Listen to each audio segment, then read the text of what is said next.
Benedict XVI withdrawing from his effective position, although not really.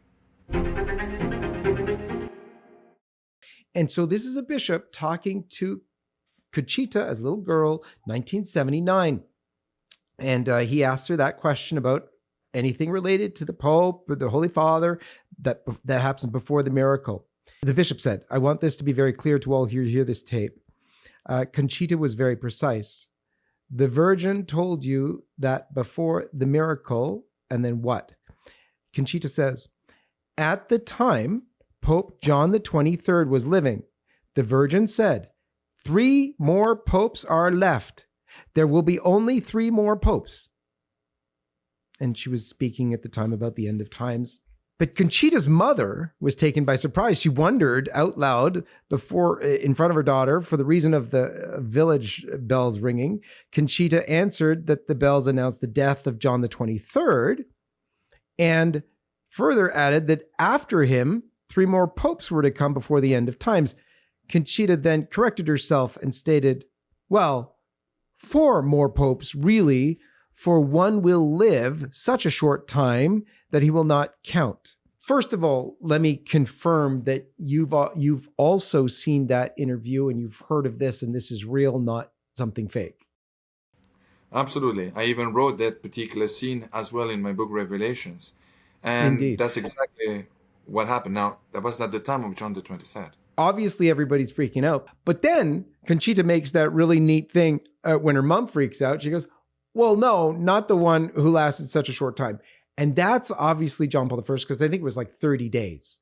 So that's interesting, because then that brings us beyond Paul VI, John Paul I, John Paul II, to Benedict. But that's it. So yeah, I don't know what that means, but this is from Conchita, from a, yes, non-approved, but St. Padre Pio approved prophetic message. These are confusing times. I don't know what you'd like to say about it, but it's just, here we are in the midst of all of this stuff, and we're seeing what we thought before was impossible with the changes, the Pachamama, and now with Leo, the LGBT pilgrimage into St. Peter's Basilica. All this stuff thought to be impossible. Both those incidences, by the way, described by cardinals living today as manifestation of the biblical prophecy of the abomination of desolation entering the holy place. There is so much more than that, but that's a cornerstone. There are so many other scandals that we could have covered, but you're quite right. This has led many authorities in the Catholic Church, and you have to be very careful, and your viewers must know this, that by you presenting these matters, you're exposing yourself to also countermeasures. So this takes a lot of courage on your part and valiancy to do so.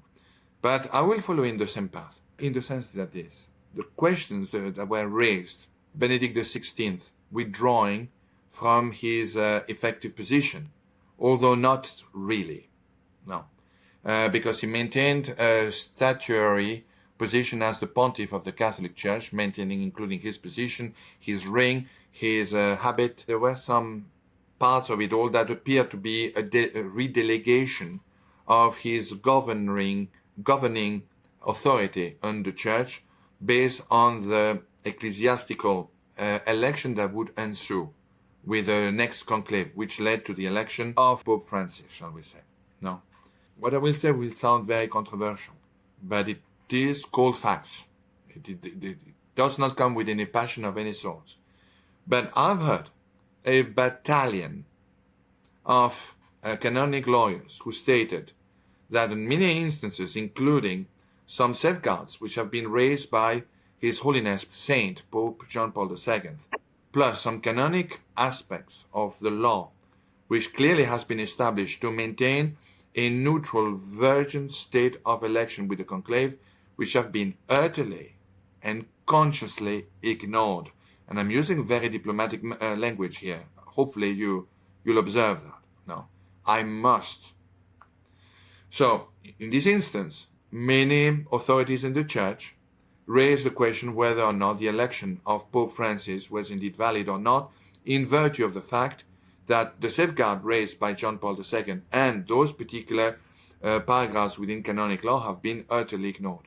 This opens, as the Americans say, a new can of worms, in the sense that if he wasn't properly, duly elected in accordance with the norms and the regulations, the law established by the Vatican, it would mean that all his actions, including the naming of quantities of cardinals who themselves, at a later stage, after the passing away of Pope Francis, elected Pope Leo XIV, eventually made the election, the second election, after the passing away of Pope Benedict XVI, illicit. That is what is today happening with the crossing of blades of the pro and those who are against this particular argument.